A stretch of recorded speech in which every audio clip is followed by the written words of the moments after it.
Hi everyone, आज की video के अंदर हम बात करने जा रहे हैं नाटा 2025 बाहुबली, एक परफेक्ट स्ट्रेटेजी के बारे में जिसका था आप सभी को बेसब्री से इंतजार।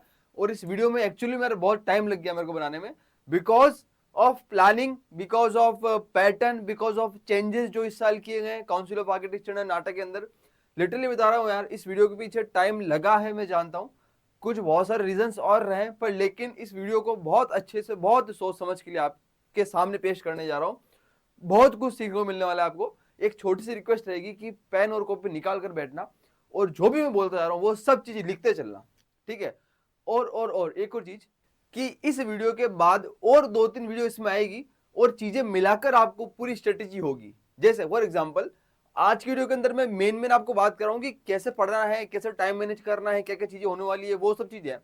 बट लेकिन नाटा ने या फिर काउंसिल ऑफ आर्किटेक्चर ने नाटा के अंदर जो चेंजेस किए गए, मेनली जो 2 बिग चेंजेस है, इन बिग चेंजेस को कैसे हमको हैंडल करना है एग्जाम में, इसके ऊपर आपके पास अलग से वीडियो आएगी। राइट, मैं बताऊंगा भी किस चीजों की मैं बात कर रहा हूँ। ऑलराइट, तो ये चीज रहेगा। स्टार्ट करते बिना टाइम वेस्ट के। मुझे नहीं पता वीडियो कितनी लंबी होगी, पर ये वीडियो आपके लिए अब तक की मोस्ट इंपोर्टेंट वीडियो होगी।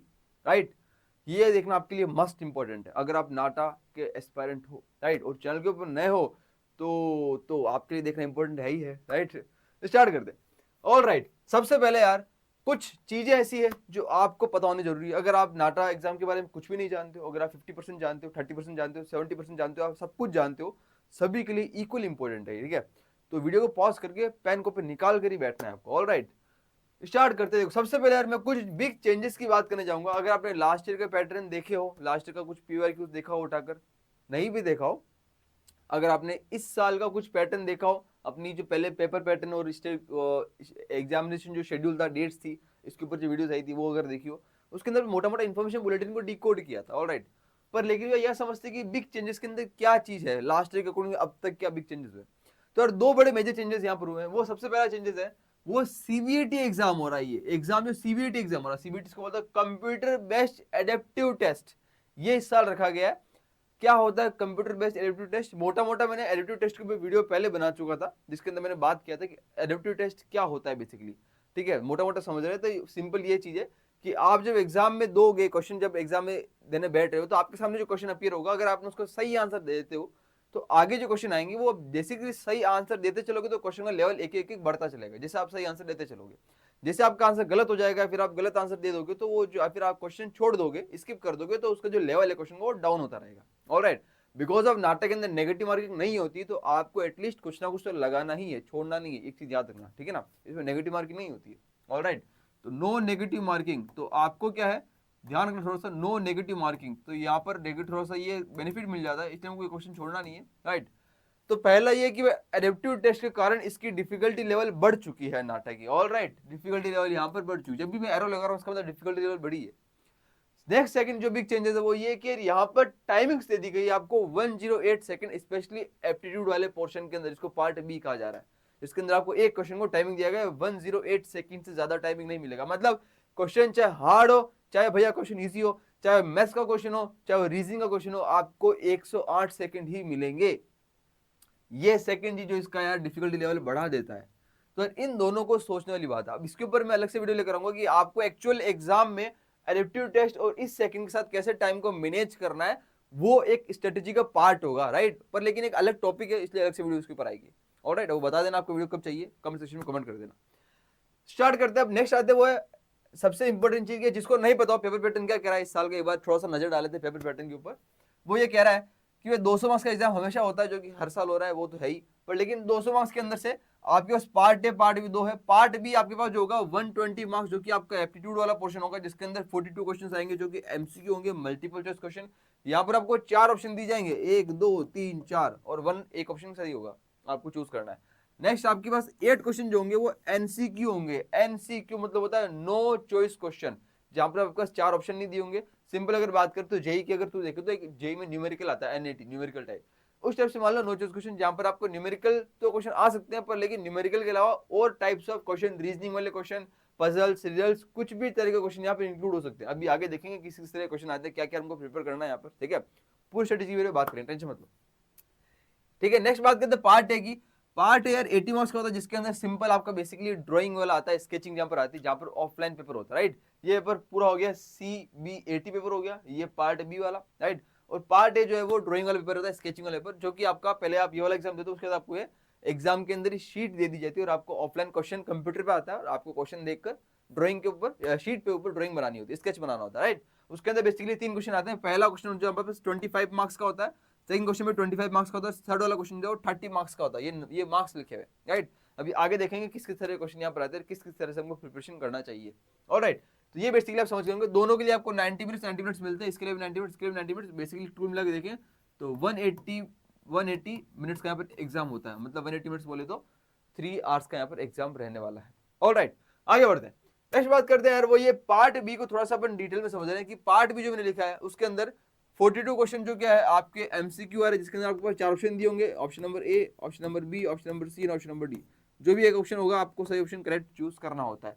जब MCQ की बात कर रहे होते हैं, ये तो MCQ था, ठीक है, और अगर MCQ की बात कर रहे होते हैं तो यहाँ पर आपको पास क्या NAT numerical answer type question आ सकता है, या फिर कह सकता हूँ कि कोई भी वन वर्ड वाले क्वेश्चन भी यहाँ पर इंक्लूड हो सकते हैं, राइट। वन वर्ड वाले क्वेश्चन भी यहाँ पर आ सकते हैं, NAT भी आ सकता है, वन वर्ड भी आ सकता है, ठीक है ना। अभी आगे बात करेंगे डिटेल के अंदर कौन से क्वेश्चन देखने को मिलते हैं। और पार्ट बी कहूँ या फिर नाटा को किस चीज के लिए हार्ड बन रहा है, वो सेम 108 सेकंड आपको पर क्वेश्चन के लिए मिलते हैं यहाँ पर। कुल मिला के 42 ओवर 50 क्वेश्चन आते हैं, 50 क्वेश्चन के लिए यहाँ पर जो है 108 सेकंड पर क्वेश्चन के लिए आपको यहाँ पर दिया जा रहा है, बिकॉज ओवरऑल 90 मिनट्स आपको यहाँ पर दिया जा रहा है। नेक्स्ट यहाँ पर जो है ये एलिप्टिव टेस्ट, एलिप्टिव मोड के अंदर पेपर होगा, राइट। ड्राइंग एडिप्टिव मोड के नहीं होगा बिकॉज ये तो ऑफलाइन है, पर लेकिन ये एडिप्टिव मोड के अंदर होगा, देखना। तो ये इसकी डिफिकल्टी लेवल को क्या कर देता है, बढ़ा रहा है, बढ़ा रहा है, बढ़ा रहा है, बढ़ा रहा है, राइट। तो इस साल बोलूंगा कि हर साल के जगह इस साल कंपैरिजन के अंदर बहुत ही डिफिकल्ट पेपर आने वाले हैं, और पेपर व क्वेश्चन भले आसान हो, क्वेश्चन भले इतना ज्यादा डिफिकल्ट ना हो, पर लेकिन क्योंकि टाइम बाउंडेशन, क्योंकि एडिप्टिव मोड के कारण ओवरऑल पेपर डिफिकल्ट हो जाता है पैटर्न के कारण, ऑलराइट। सो आगे बढ़ते हैं, उससे पहले एक दो चीज समझ लेते हैं। नाटा स्ट्रेटेजी के अंदर हमारा टारगेट यार कि 180, 175, 170, 180, 195 जो भी आगा एक्स्ट्रा टारगेट है, अपना टारगेट सबसे पहले तो यार जहां पर आप पढ़ते हो, जहां लिखते हो, दीवार के सामने लिखकर चिपका दो, पेपर पे लिख दो कि ये आपका टारगेट है और इसको आपको अचीव करना है, ऑलराइट। और वह 3 चीज की जरूरत होती है किसी भी स्ट्रेटेजी, किसी भी टारगेट को फॉलो करने के लिए, राइट। बच्चों को 4 साल से गाइड कर रहा हूं, बच्चों को बहुत प्यार और बहुत सपोर्ट आपका हमेशा रहा है, राइट। बेसिकली यार 3 चीज बच्चे ज्यादा फोकस करते हैं और आपको भी फोकस करना है, वो ये कि सबसे पहले आपका पढ़ने का क्या है, मतलब कहाँ से पढ़ने वाले हो, क्या मटेरियल आपके पास है, क्या क्या पढ़ना है, किस तरह से पढ़ना है, क्या आपके पास तरीके हैं पढ़ने के, इंपॉर्टेंट टॉपिक्स क्या है, वो सब चीज पहले उसके ऊपर अपन बात करेंगे। पेपर कहाँ से जनरली बनते हैं। नेक्स्ट बात करेंगे टाइम मैनेजमेंट, कि भाई टाइम कैसे मैनेज करना है, कितने सेक्शन को, कौन से पार्ट को कितना टाइम देना है, अभी हम कितने घंटे दिन के अंदर पढ़ रहे हैं, उस दिन के अंदर से कितने सेक्शन को कितना टाइम देना है, क्या मोस्ट वेटेज हम जो निकल कर आ रहा है, क्या स्ट्रेटेजी रहेगी पढ़ने की, वो बात करेंगे। नेक्स्ट बात करेंगे इन सब चीजों को मैनेज करने के लिए आपको किन किन चीजों की जरूरत होगी ओवरऑल, मतलब कि क्या क्या पढ़ना है, क्या प्रीवियस क्वेश्चन लगाने हैं, मॉक टेस्ट लगाने हैं, पीयूष कितने पीआईक्यू लगाने हैं, क्या मॉक टेस्ट है, वो सब चीजें बात करेंगे। और जो पढ़ रहे हो इसके अंदर तो पढ़ने का तरीका क्या है, उसके अंदर अपन जो भी गौर करेंगे। ये सब चीजें कंप्लीट करने के बाद आप अपने ड्रीम टारगेट यार के ऊपर पहुंच पाओगे, चाहे 190 आपका है, चाहे आपको 180 मार्क्स का टारगेट है, चाहे आपका 175 मार्क्स का टारगेट है, चाहे आपका 195 मार्क्स का टारगेट, जो भी आपको टारगेट है, बस ध्यान रखना है आपको अपना टारगेट बड़ा लेना चल रहा है, याद रखना। तो ये मत सोचना कि मुझे 150 ही चाहिए, ये मत सोचना मुझे 145 ही चाहिए, मेरे तो उस कॉलेज के लिए 150 कट ऑफ ही, 160 कट ऑफ ही, तो मैं बड़ा क्यों सोचूं। आपको बड़ा टारगेट रखना पड़ेगा, तब जाकर आप अपने ड्रीम कॉलेज या फिर जहां भी आप जाना चाहते हो वहां पर पहुंच पाओगे, राइट। भैया बड़ा टारगेट रखना कोई गुनाह नहीं है, बड़ा टारगेट रखना कोई डर वाली बात नहीं है, जब तक टारगेट बड़ा नहीं रखोगे तब तक वहां तक पहुंचोगे नहीं। कोई सोचते भी 180 टारगेट बोलना तो बहुत आसान है, अरे बोलना आसान है तो वही तो करना है, बोलोगे आसान तभी तो लगेगा आसान, बिना बोले कैसे चीजें आसान हो जाएगी, बिना सोचे चीजें आसान कैसे होगी। मैं हमेशा हर साल बच्चों को कहता हूँ, कोई बच्चा कहता है मेरे तो भी इतनी अच्छी प्रिपरेशन नहीं है और मैंने इतना नहीं पढ़ा है तो मैं 90 तो सोच ही नहीं पाऊंगा।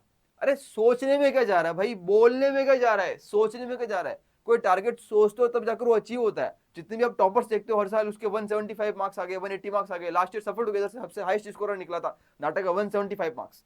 तो क्यों, जब यार सोचा हमने, उसके लिए प्रिपरेशन किया, तभी तो निकला ना, उसके बिना पॉसिबल था क्या बताओ। इसीलिए अपना टारगेट फिक्स रख लो, अपना टारगेट लिख लो, ऑलराइट। आगे बढ़ते हैं, सबसे पहले एक एक पार्ट के ऊपर बात करते हैं कि हमको क्या करना चाहिए। पार्ट नंबर बी की ऊपर बात करते हैं, ऑलराइट। तो let's come on part number B. सबसे पहले बात कर चुके आपको 2000 के क्वेश्चन मिल रहे हैं, पहला एमसीक्यू मिल रहा है, दूसरा मिल रहा है एमसीक्यू, ठीक है। सबसे पहले यार मैं एमसीक्यू ही बात करूंगा, बिकॉज एमसीक्यू से क्वेश्चन से निकल कर ही एमसीक्यू बन रहा है, राइट। देखिए सबसे पहले यार मेनली जो पता है नाटक है इस बार जो देखा जा रहा है पैटर्न, और क्योंकि एमसीक्यू है एनसीक्यू भी है, और यहाँ पर ऐसा नाटक ने नंबर बताया नहीं है कि इस बार कितने मार्क्स का क्वेश्चन आएंगे। जैसे लास्ट में बताया था कि 2 नंबर क्वेश्चन आएंगे और 4 नंबर क्वेश्चन आएंगे, फिक्स था। इस बार क्या हो सकता है, मे भी शायद हो सकता है कुछ 2 नंबर 3 नंबर 4 नंबर क्वेश्चन आ सकते हैं, हमको नहीं पता क्या आएगा, राइट। पर लेकिन ये कि जो अभी बच्चे एग्जाम दे रहे हैं जैसे तो उनके कुछ रिव्यू मिल रहे हैं, उसके हिसाब से देखा जाए तो 2 नंबर के क्वेश्चन भी आ रहे हैं, 3 के भी आ रहे हैं, 4 के भी आ रहे हैं, मे भी देखो आगे आगे क्या होता है, ठीक है ना। पर अगर मेन बात करें तो कैटेगरी डिवाइड कर ली मैंने कुछ कि ये कैटेगरी हो सकती है और आपको फोकस करना है। सबसे पहली कैटेगरी वो है बेसिक मैथमेटिक्स एंड फिजिक्स। यार नाटक के अंदर रीजनिंग के अंदर 120 मार्क्स का वेटेज है पार्ट नंबर बी का, राइट।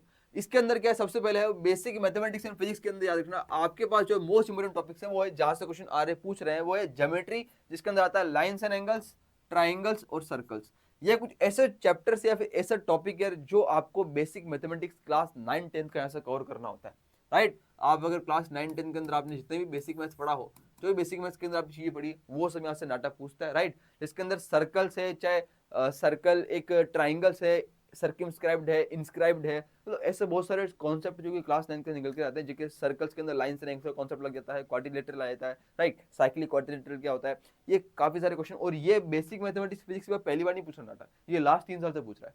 कोविड के बाद जब से पैटर्न चेंज हुआ था उसके बाद सबसे फिक्स ये बेसिक मैथ्स ही आ रही है नाटक के अंदर, ऑलराइट। तो इसके अंदर ना कि ज्योमेट्री वाला कॉन्सेप्ट थोड़ा सा इंपॉर्टेंट हो जाता है, हमको ज्योमेट्री वाली चीजें कर लेंगे। मैं आपको इसके अंदर डिटेल में सिलेबस भी लेकर आ जाऊंगा कि एक्चुअली में डिटेल में मैथ्स का सिलेबस क्या है, इसकी भी वीडियो आ जाएगी। नीचे कमेंट सेक्शन में जाकर कमेंट कर देना आपकी वीडियो कब चाहिए आपको, राइट। जरूर आपको वीडियो आ जाएगी जिसके अंदर मैं डिटेल में लिख दूंगा कि बेसिक मैथमेटिक्स के अंदर के अंदर कॉन्सेप्ट क्या है, अंदर के टॉपिक्स क्या है, लाइन्स एंड एंगल्स के अंदर कौन कौन से टॉपिक्स आ सकते हैं, टाइप ऑफ क्वेश्चन कौन कौन से बन सकते हैं, अपन डिटेल में बात करेंगे, नो प्रॉब्लम, ठीक है। आगे बढ़ते हैं, नेक्स्ट बात करते हैं वो हमारे पास सिंपल इंटरेस्ट, कंपाउंड इंटरेस्ट आ जाता है, परसेंटेज वाले क्वेश्चन आ जाते हैं, एज रिलेटेड वाले क्वेश्चन आ जाते हैं, work and time, area related, area के अंदर आता है जिसके अंदर आता है शेडेड पोर्शन, राइट। एरिया वाले क्वेश्चन क्या पूछेगा, शेडेड पोर्शन, कोई भी चीज का आपको शेडेड पोर्शन बना के दीजिए, बोला कि इसका एरिया निकालो। इसके अंदर जनरली आपको देखा होगा तो आप जितने भी आपने शेडेड पोर्शन वाले क्लास 12 के अंदर इंटीग्रेशन के अंदर पढ़ा था, एप्लीकेशन ऑफ इंटीग्रल, जहां पर आप कौन सा शेडेड वाले पोर्शन कोई कॉमन एरिया बन जाता था, राइट। तो मतलब बेसिकली कॉन्सेप्ट इंटीग्रेशन वाला नहीं लगेगा, मैं जस्ट एग्जांपल दे रहा हूँ, बाकी आपने क्लास 9-10 के अंदर भी देखा होगा जब शेडेड वाले पोर्शन का एरिया निकालते हैं, राइट। कोई सर्कल है या फिर कोई स्क्वायर उसके अंदर कंबाइंड है या फिर फिक्स हो रखा है, या फिर आपने एक चैप्टर था surface area and volumes, right. तो क्लास 9-10 के अंदर सरफेस एरिया एंड वॉल्यूम्स वाला जो चैप्टर था बेसिक, वो भी यहाँ पर बहुत इंपॉर्टेंट हो जाता है, उससे रिलेटेड क्वेश्चन भी यहाँ पर आ जाते हैं, ऑलराइट। नेक्स्ट हमारे पास वो है स्क्वायर रूट, क्यूब रूट के कॉन्सेप्ट, ऐसा कुछ चीज जहाँ पर रूट्स आ रहे हैं, एक उसी कुछ चीज यहाँ पर आता है लॉगरिथम, एक लॉग भी आता है लॉगरिथम, राइट।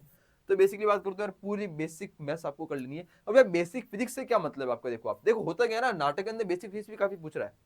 अब बेसिक फिजिक्स से मेरा मतलब ये होता है, जैसे फॉर एग्जांपल मैंने बोला कि आपको वर्क एंड टाइम, तो स्क्वायर में बेसिक फिजिक्स के अंदर मान सकता हूं। जैसे फॉर एग्जांपल मैंने बोला कि आपका एक और यहाँ पर टॉपिक लिखा नहीं मैंने, वो लिखो आप speed distance and time, speed distance and time, ये तो बहुत इंपॉर्टेंट टॉपिक है, राइट। तो ये बेसिकली ये एक ऐसा है कि ये कैलकुलेशन टाइप में भी आ गए, और ये क्या है बेसिक फिजिक्स की कैटेगरी के अंदर भी आ जाता है, बिकॉज हम फिजिक्स के अंदर ही पढ़ते हैं यार कि वेलोसिटी क्या होता है, स्पीड क्या होता है, ये अगर आप 11-12 की बात करते हैं, फिर 9-10 के अंदर भी बात करें, ऑलराइट। तो ये कुछ यहाँ पे टॉपिक्स आ जाते हैं। उसके अलावा फिजिक्स में भी और अगर बात करें तो वैसे मैं आपको बना दूंगा पूरी अलग से वीडियो, पूरे टॉपिक से लिख कर डिटेल में, पर लेकिन फिजिक्स में और बात करें तो यहाँ पर आपके यूनिट्स आते हैं कि जो भी कोई फिजिकल क्वांटिटीज है या फिर कोई सी भी क्वांटिटीज है तो उनकी यार यूनिट्स क्या है। मैंने बोला फोर्स की यूनिट क्या है, मैंने बोला आपको कि पावर की यूनिट क्या है, मैंने बोला कि वर्क की यूनिट क्या है, टाइम की यूनिट क्या है, मैंने बोला कि लेंथ की इसमें यूनिट्स क्या है। तो हर एक चीज की यूनिट्स है, राइट, फिजिक्स के अंदर। तो हर एक क्वांटिटीज की आपको यूनिट्स बतानी चाहिए। इसके ऊपर भी काफी क्वेश्चन आता है भैया कि माना कि आपको जो ऑडियो है आपके पास, जितने भी कोई भी इंसान अपन बोल रहे हैं तो वो किस चीज में मेजर किया जाता है आपकी ऑडियो, राइट। ठीक है, तो हर चीज का फॉर्मेट है, हर चीज का यूनिट्स है, हर चीज का डायमेंशन है, वो क्या है क्या नहीं है, तो काफी ज्यादा चीजें स्टैंडर्ड चीजें पूछी जाती है, ऑलराइट। तो ये भी क्या है फिजिक्स कैटेगरी में आ जाती है, तो ये थोड़ा सा ध्यान रखिएगा। मैं लिख देता हूँ यहाँ पर, वो है यूनिट्स एंड डायमेंशंस। इसके लिए आप है ना एक चैप्टर देख सकते हो जिसका नाम है आपकी क्लास 11 के अंदर फिजिक्स के अंदर सेकंड वाला चैप्टर है, क्लास 11 की फिजिक्स में second chapter units and dimensions, उसमें आपको सबकी यूनिट्स दे रखी है, तो वो आप रेफर कर सकते हो, राइट। आपको ज्यादा डीप में नहीं जाना है क्लास 11-12 पे। नेक्स्ट बात करते हैं और क्या इंपॉर्टेंट यहाँ से देखो, अब नेक्स्ट मूव कर जाते हैं वो है जीके हिस्ट्री वाला पार्ट, जहां पर आपके पास जनरल नॉलेज के क्वेश्चन आ रहे हैं। तो यहाँ क्या होता है देखो, अब देखो इसमें दो चीजें, पहले तो एक आता है जीके या फिर हिस्ट्री के, तो या फिर कलर थ्योरी। अब कलर थ्योरी अलग पार्ट है, कलर थ्योरी अपने आप में टॉपिक है, राइट। कलर थ्योरी के ऊपर भैया डिटेल में एक टॉपिक लाने की मेरा पूरे प्लानिंग है, बता देना आपको वीडियो कब चाहिए। डिटेल में कलर थ्योरी मतलब एक सिंगल शॉट, वन शॉट के अंदर पूरा पूरा कलर थ्योरी एक्सप्लेन करने वाले हम लोग क्वेश्चन के साथ, बता देना आपको, लाइव सेशन में भी करने वाले हैं उसको, ठीक है। तो कलर थ्योरी यहाँ पर पूरा आपको अच्छे से कलर। नेक्स्ट यहाँ पर आता है कलर थ्योरी के अंदर टॉपिक अगर बात करूँ तो मोटा मोटा वार्म कलर्स क्या होता है, कूल कलर्स क्या होता है, प्राइमरी सेकेंडरी टर्शियरी कलर्स तो है ही। कलर व्हील के अंदर आपको चीजों को पहचानना सीखना है कि बस कौन सा कलर कहाँ पर दे रखे, उसके अंदर ट्राइडी कलर स्कीम क्या होती है, अलग अलग तरह की कलर स्कीम आपको से याद रख लेंगे, राइट। बेसिकली क्वेश्चन इसके आसपास ही घूमते हैं। ओके, नेक्स्ट यहाँ पर जीके हिस्ट्री हो जाती है। ऑलराइट, नेक्स्ट बात करते हैं भाई जीके हिस्ट्री के अंदर क्या, देखो जितने भी टॉप आर्किटेक्ट्स उनके प्रोजेक्ट्स है वो आपको थोड़े से याद रख लेने, जितने भी टॉप आर्किटेक्ट्स उनके प्रोजेक्ट्स है ये काफी ज्यादा पूछे जा रहा है नाटक के अंदर।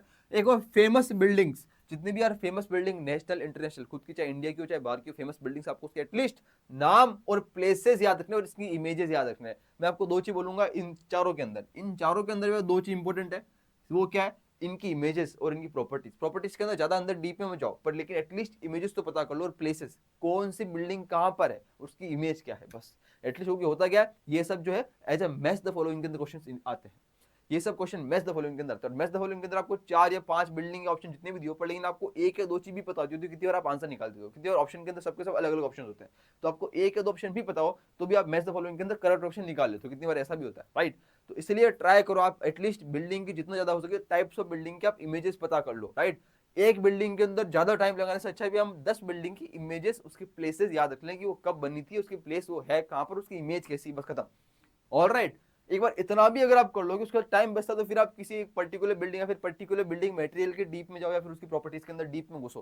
पहले types of wide range of चीजों को कवर कर लो, राइट, ताकि हमारा सिलेबस एक बार के लिए पर्टिकुलर ऊपर ऊपर से पूरा हो जाए। क्योंकि मैच द फॉलोइंग वाले ऐसे क्वेश्चन आएंगे जहां पर आपको डायरेक्ट ज्यादा अंदर की चीज नहीं पूछता, वो सिंपल आपको इमेज देके पूछता है कि बताओ ये बिल्डिंग कौन सी, ये बिल्डिंग कौन सी, या फिर ये बिल्डिंग कहां पर है, खत्म। इससे ज्यादा पूछ ही नहीं रहा है। इससे ज्यादा नाटा एक्चुअली में नहीं पूछ रहा, नाटा हो चाहे चाहिए हो, कोई सा भी एग्जाम हो यार, ये एक्चुअली में ज्यादा नहीं पूछ रहे, ये ऊपर ऊपर से पूछ रहे हैं। ऑलराइट, तो ये आपको थोड़ा ध्यान रखना है, थोड़ा सा फास्ट काम करना है, राइट। तो मटेरियल हो गया, बिल्डिंग मोन्यूमेंट्स वहां पर हो गए। नेक्स्ट आता है आर्किटेक्चरल टर्म्स, आर्किटेक्चरल से टर्मिनोलॉजी से हम याद रखनी है कि आर्किटेक्चरल टर्मिनोलॉजी क्या है। जैसे जेई के अंदर भी क्वेश्चन आते हैं, इसमें नाटक में भी क्वेश्चन पूछे जाते हैं कि आर्किटेक्चर टर्म्स, आर्किटेक्चर के अंदर कुछ टर्मिनोलॉजी है उसको किसमें कहते हैं। जैसे मैंने बोला वाइंडर क्या होता है, तो वाइंडर क्या होता है बेसिकली जब स्टेयर के अंदर जो आप लैंडिंग के अंदर एक जो मतलब ट्रायंगुलर स्टेयर होती है, राइट, तो उसको वाइंडर कहते हैं। तो ये सब छोटी मोटी टर्मिनोलॉजी थोड़ी सी आपको ध्यान रखनी है, ऑलराइट। नेक्स्ट बात करते हैं, ये सब थोड़ा एक बड़ा पोर्शन है और इस चीजों को याद करना मुश्किल है, तो याद रखना इसको एग्जाम में अटेम्प्ट करना बहुत आसान है। इसको याद करना बहुत मुश्किल है, इसको प्रैक्टिस करना मुश्किल है, क्योंकि रटना पड़ेगा चीजें, काफी सारी थ्योरी है। इसके ऊपर एग्जाम में अटेम्प्ट करना बहुत मुश्किल है, बिकॉज आप देखते आंसर लगाओगे, देखोगे आपको आ गया तो टिक किया, आपके मतलब 108 तक आपको वेट नहीं करना है, सीधा टिक किया, सीधा टिक किया, ऑलराइट।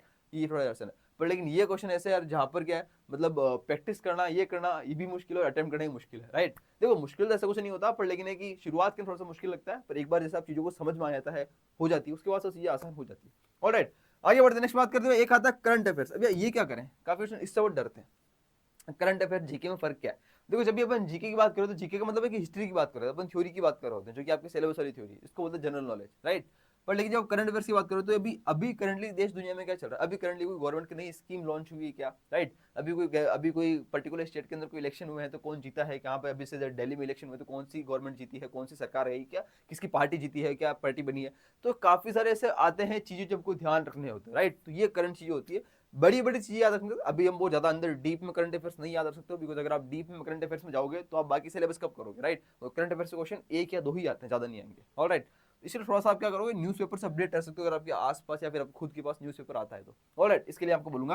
नेक्स्ट बात करते हैं वो है हमारे पास रिडल्स एंड पजल्स। भैया एक टॉपिक आ जाता है जहां पर आपको थोड़ा सा मेंटल एबिलिटी के क्वेश्चन आ जाते हैं, जहां पर एक रिडल्स वाले क्वेश्चन भी आते हैं, इसके अंदर वन वर्ड होता है। अधिकतर ये रिडल्स वाले क्वेश्चन वन वर्ड में मतलब एमसीक्यू में आ सकते हैं, पर लेकिन मे भी शायद ऐसा कुछ पजल आपको दे दिया जिसके अंदर आपको 4 ऑप्शन भी दे सकता है, तो कुछ कंफ्यूज करने के लिए, तो ये भी चीजें हो सकती है। नेक्स्ट बात करते हैं वो इंपॉर्टेंट डेट्स, जितनी इंपॉर्टेंट कुछ डेट्स है जिसके अंदर नेशनल इंटरनेशनल डेज कब बनाए जाते हैं। मैंने बोला कि national mathematics day, national science day, ये सब कुछ ये कब बनाई जाती है, तो एक डेट्स भी यहाँ पर इंपॉर्टेंट क्वेश्चन आ जाते हैं। ये क्वेश्चन थोड़ा जेई में भी आजकल पूछे जा रहे हैं लास्ट 2 साल से, ठीक है ना। तो ये कोई इंपॉर्टेंट नाटक के अंदर तो पहले से पूछे जा रहे थे।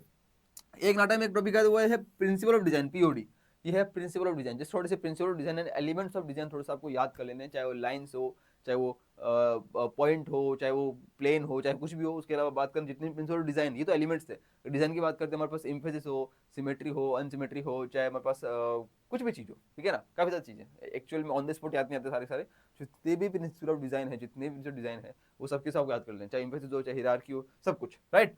तो ये क्वेश्चन आप थोड़ा सा इनके ऊपर एक इमेज देख लेनी, एग्जांपल देख लेनी, डेफिनेशन देख लेनी, कैसे एग्जांपल वगैरह क्या क्या, ज्यादा से ज्यादा एग्जांपल पे क्वेश्चन आएगा, ठीक है ना। नेक्स्ट बात करते हो लोगोस, इंपॉर्टेंट ब्रांड्स के कुछ कुछ लोगोस आपको थोड़े से याद रख लेना, ठीक है ना।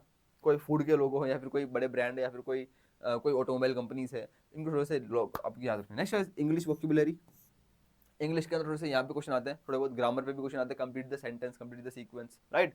इंग्लिश वाले और यहाँ पर यस पैराग्राफ वाले क्वेश्चन भी आने के चांसेस, राइट। इंग्लिश से आपको पैराग्राफ दिया, अनसिंग पैसेज दिया है, और पैराग्राफ से आपको 2-3 क्वेश्चन पूछे जा सकते हैं, तो पैराग्राफ वाले क्वेश्चन भी आ सकते हैं, उसकी भी थोड़ी बहुत आप प्रैक्टिस कर सकते हो।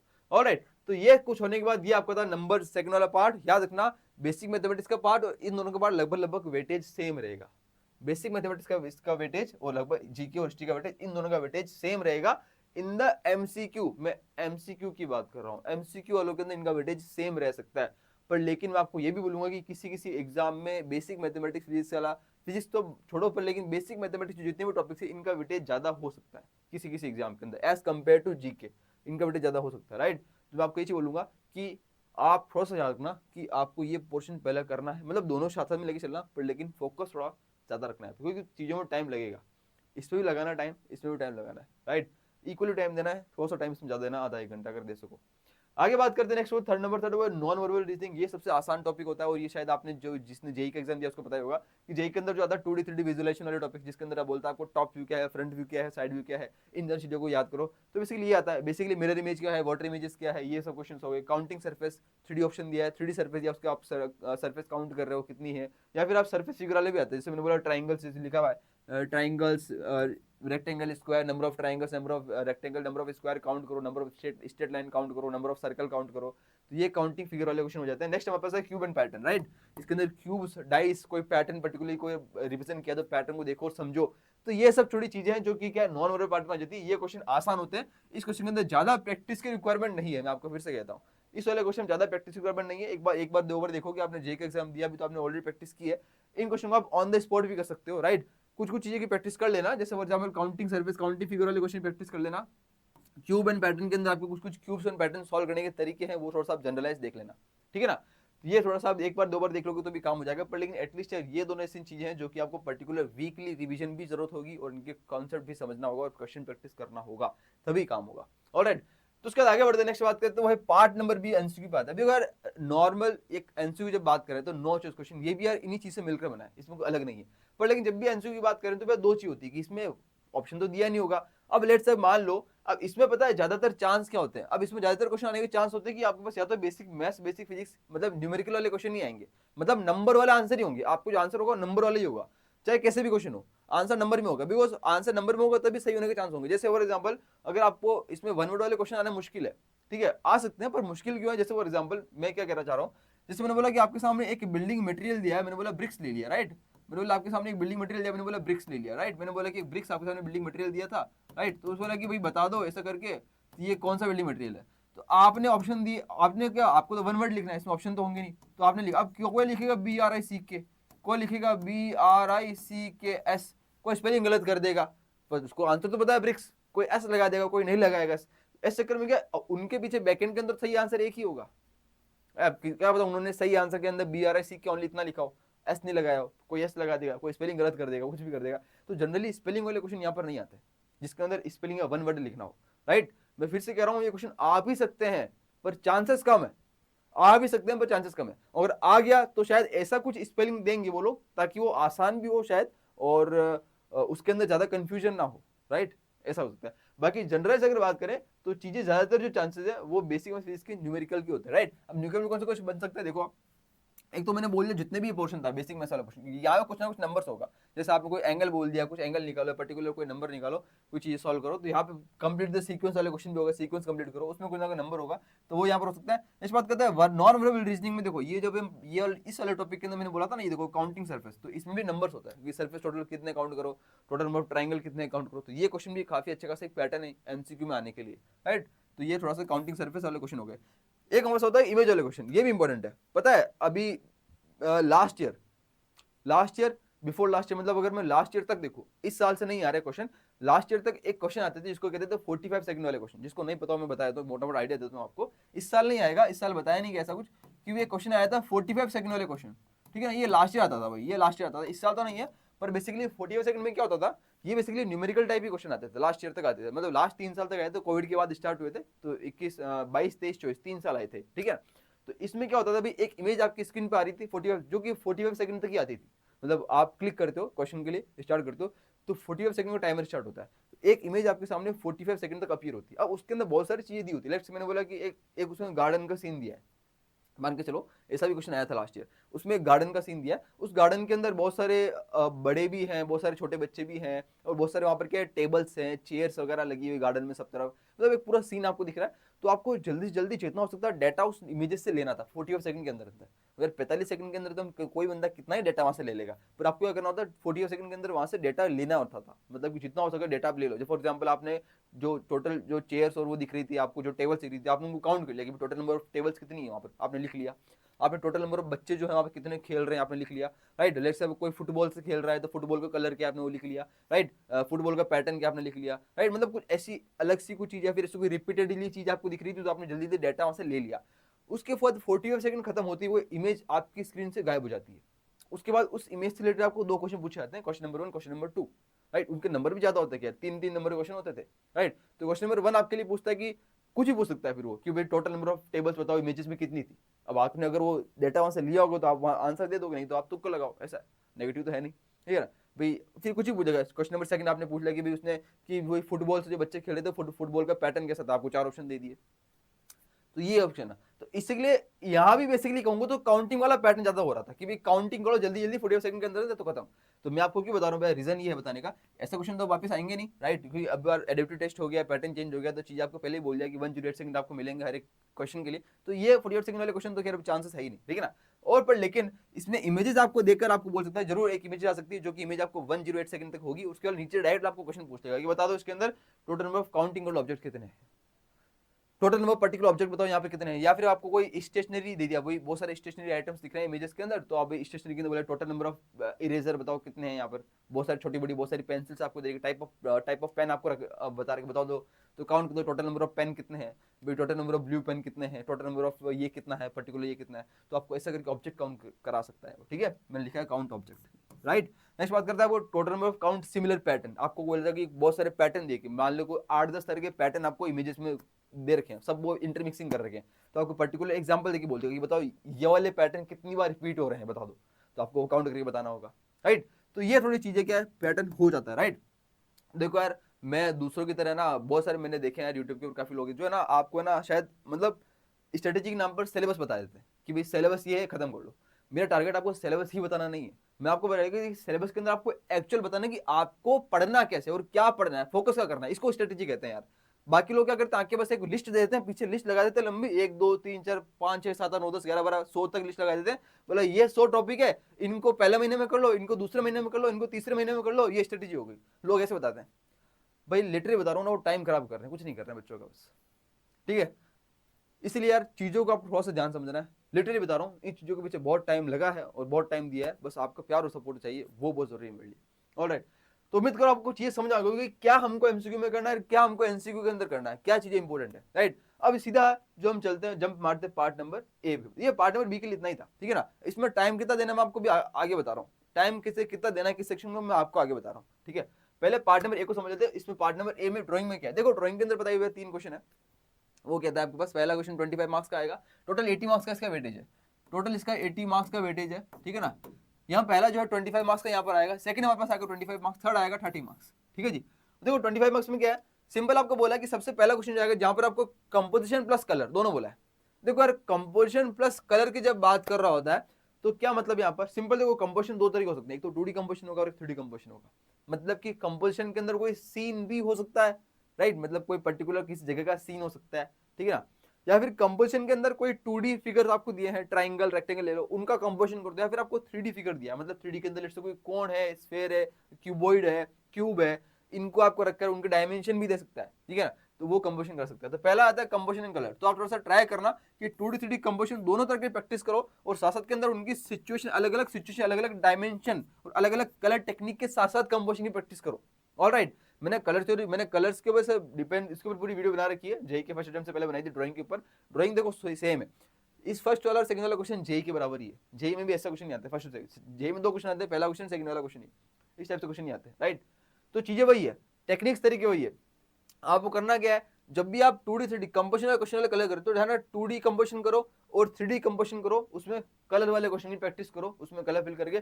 पर याद रखना कि आपको अलग अलग डायमेंशन के हिसाब से प्रैक्टिस करनी है, अलग अलग डायमेंशन लो, राइट। किसी में डायमेंशन लो, किसी में विदाउट डायमेंशन करो, राइट।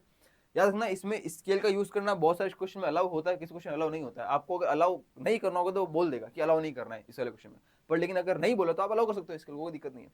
कलर कौन को यूज करना होता है इसके ऊपर अलग से वीडियो मैंने बना की पूरी ड्राइंग के ऊपर, पर आपको मोटा मोटा वही कि पेंसिल कलर या फिर क्रेयॉन्स कलर, जितने बच्चे पेंसिल कलर यूज करते हैं पेंसिल कलर आपको यूज करना होता है, बिकॉज पेंसिल कलर क्या होता है, ज्यादा फैलेगा नहीं और शीट के ऊपर पीछे की तरफ प्रिंट नहीं होगा, छपेगा नहीं।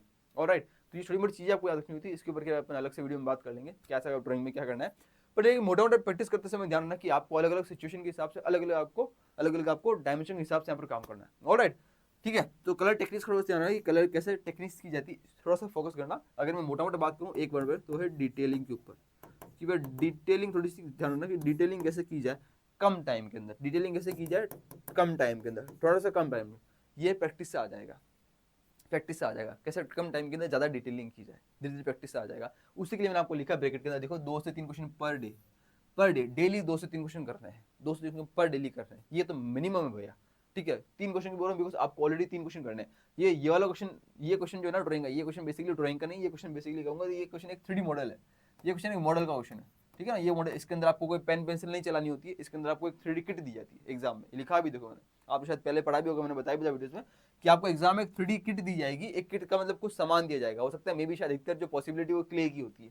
आपको लेट से मैंने बोला क्ले दे दिया, राइट, मैं बोला क्ले आपको दे दिया, तो क्ले जैसा कुछ मटेरियल आपको दे दिया जाएगा और आपको क्वेश्चन में बोला जाएगा कि आपको इस क्ले से मिलकर ऐसे कुछ चीज जैसा कोई मॉडल बनाना है, राइट। मे भी शायद ऐसा कुछ बोलते हैं कि ऐसा कोई मॉडल बनाओ जिससे आपको कोई particular principle of design depict हो रहा हो। जैसे मैंने बात की थी ना भाई पीओडी प्रिंसिपल ऑफ डिजाइन, किसलिए मैंने बोला कि प्रिंसिपल ऑफ डिजाइन से कुछ एग्जांपल कर लेना, बोलेगा कि आपको पर्टिकुलर इम्फेसिस या कोई हिरार्की या सिमेट्री, बैलेंस, रेशियो, प्रपोर्शन, तो कोई भी एक प्रिंसिपल ऑफ डिजाइन डिपेक्ट हो रहा है ऐसा कोई आप मॉडल बना दो, तो छोटा सा मॉडल हमको जल्दी से बनाना होगा उसमें से, ऐसा उस वाले मॉडल की बेसिकली मॉडल कैसे चेक कैसे होता है, उसको मार्किंग स्कीम कैसे होती है। अगर मोटा मोटा बात करूँ तो मॉडल की इमेज फोटो खींचकर आपको डायरेक्ट भेजी जाती है काउंसिल ऑफ आर्किटेक्चर को, मतलब जहाँ पर आपके मार्क्स प्रिपरेशन हो रहे हैं उनपे, आपके सेंटर से मॉडल नहीं भेजा जाता, सेंटर से आपकी फोटो खींचती है, उसकी मॉडल की फोटो खींच के आपको भेजी जाती है वहाँ उनको आगे, फिर फोटो देखकर आपके मार्क्स देते हैं, जो कि सिस्टम गलत है, एटलीस्ट आपको मॉडल वहाँ पे जाना चाहिए। खैर ये सब चीज बात की बात है। तो ये थोड़ा सा हमको होता है कि आपको किट दी जाती है, किट का मतलब थोड़ा सामान दी जाएंगे, आपको सिर्फ 3D मॉडल बनाना होता है जो कि आपको एग्जाम में ही काम करना होता है, इसके लिए कहीं बाहर नहीं जाना है। तो इसके लिए आपको 30 मार्क्स मिलते हैं, ठीक है ना।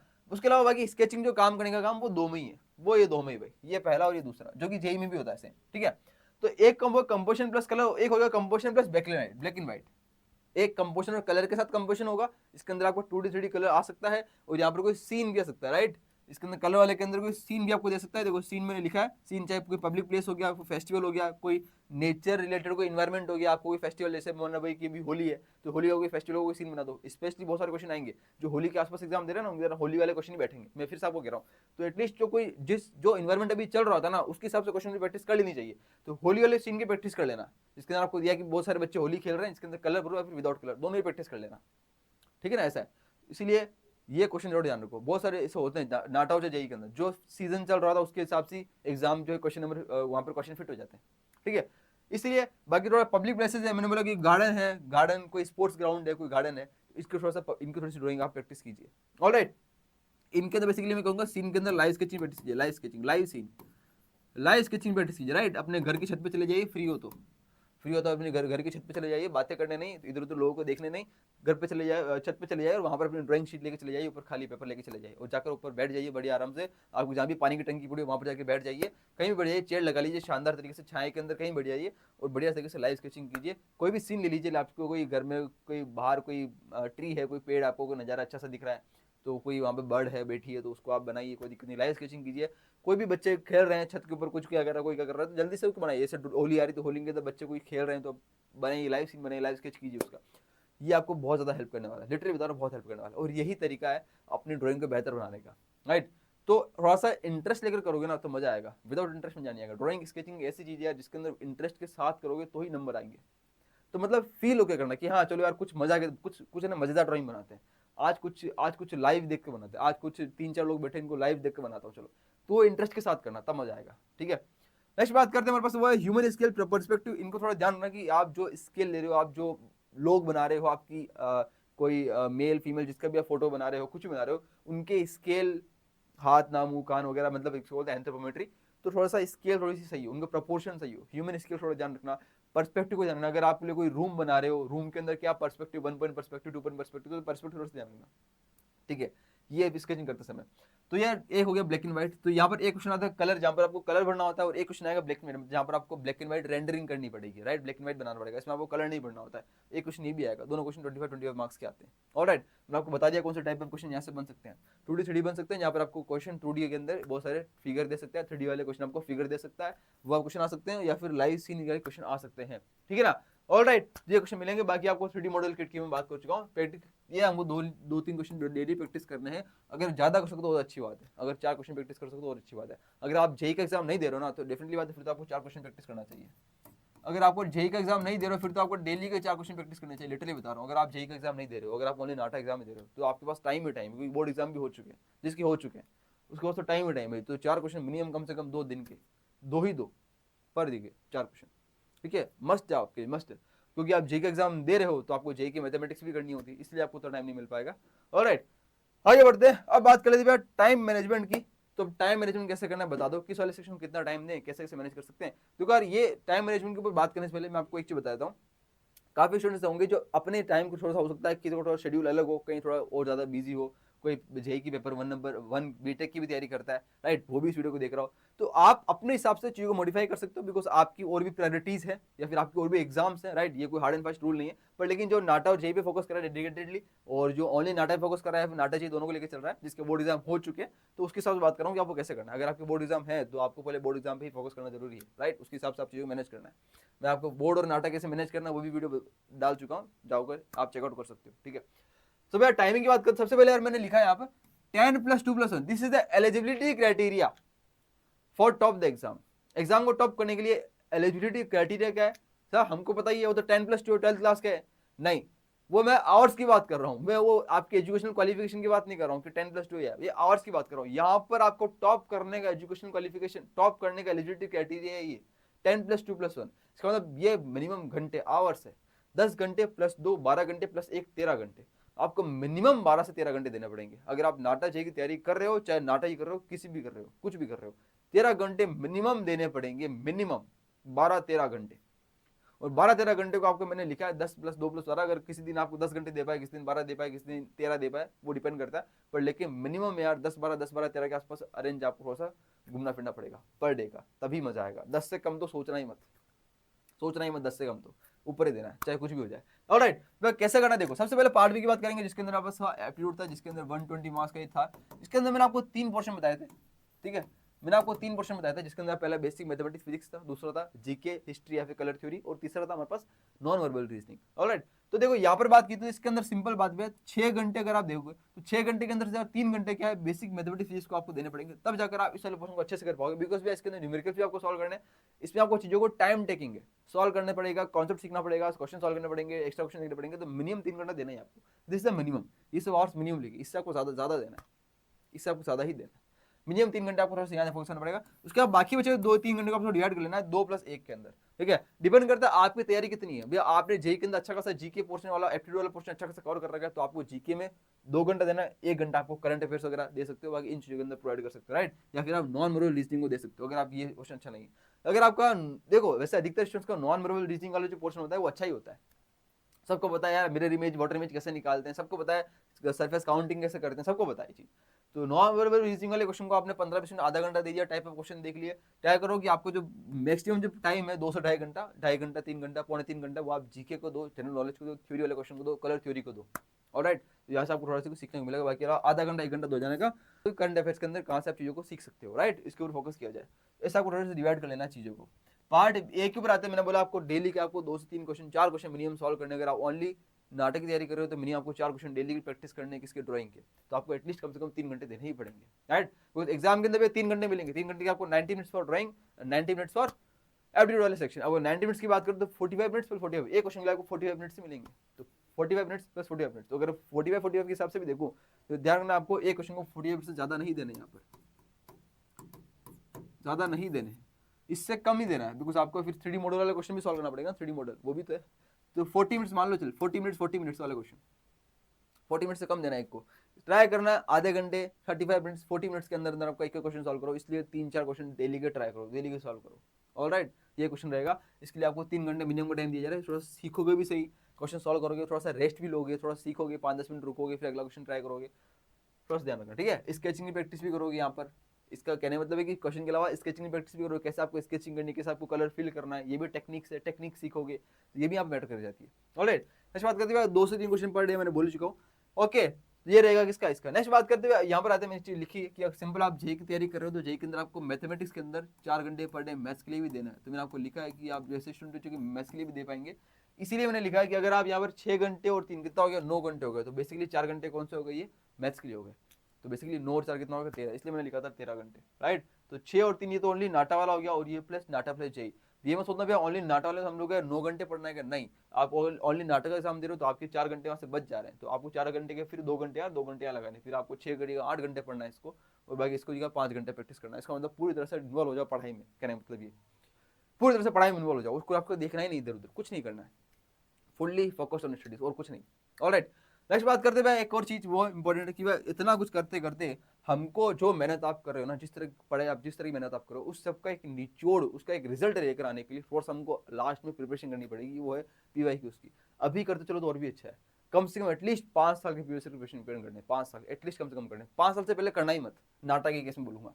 जेई के लिए तो करना है, जेई के लिए तो 10 साल का करो, कोई दिक्कत है, मैंने दिखाया देखो जेई के लिए पीवाई को लिखा 10 ईयर, जेई के लिए, जेई के लिए कंफ्यूज मत होना, मैंने 5 साल का बोला मतलब 5 साल ओनली नाटा, फिर ओनली नाटक के लिए बोलो, नाटक के लिए 5 साल से पहले के क्वेश्चन करने से कोई मतलब नहीं बनेगा अभी के लिए, ठीक है ना।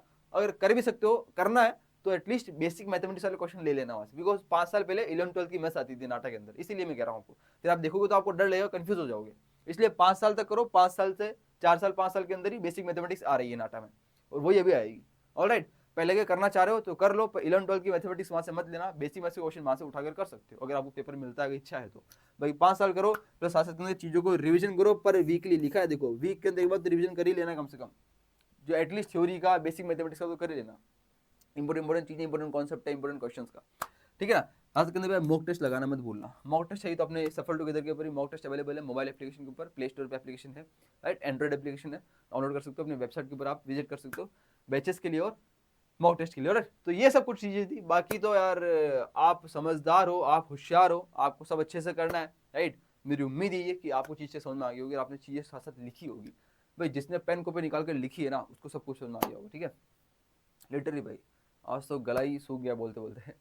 खैर, थैंक यू सो मच यार, टेक केयर, बाय बाय। ये थी आपके लिए स्ट्रेटेजी, जो कि आपको स्ट्रेटेजी लेकर चलना है, विदाउट स्ट्रेटेजी कोई काम नहीं करेगा। स्ट्रेटेजी के साथ चलो, सोच समझ कर चलो, क्या पढ़ना है क्या नहीं पढ़ना है, कहाँ फोकस कर रहे हो, ज्यादा समय ऐसी चीजों को मत दे देना जो ज्यादा इंपॉर्टेंट नहीं है, ज्यादा इंपॉर्टेंट चीजों को ज्यादा समय देना है। ऑलराइट, और आपके लिए बहुत जल्दी सरप्राइजेस आ रहे हैं, मैंने अपनी वीडियो भी लॉन्च कर दी है, तो सरप्राइज आपके लिए लॉन्च हो ही चुका है, और जो मेन सरप्राइज वो भी आ रहा है। अगर आप वीडियो को बहुत बाद में देख रहे हो, 2 से 3 दिन बाद, तो मतलब सरप्राइज आ चुका है, राइट।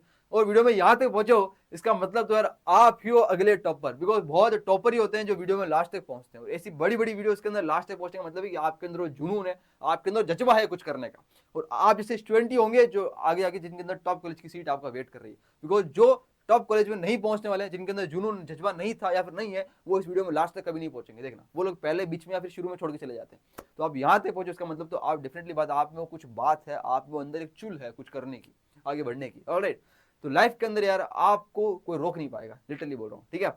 तो बस आज की वीडियो इतना ही, मिलते हैं हम लोग अगली वीडियो में, तब तक के लिए thank you so much, take care, bye bye. नीचे कमेंट सेक्शन के अंदर कमेंट कर देना आपको जो मैंने बीच में बताई थी, कौन कौन सी वीडियोस आपको चाहिए, कब कब चाहिए, और मैं मिलता हूँ आपसे अगली वीडियो में, तब तक के लिए thank you so much, take care, good bye, love you all. तो आओ जाकर मिलकर फाड़ कर रखते हैं, और मिलकर इस बार धूम मचाते हैं, इस बार फाड़ कर रखते हैं।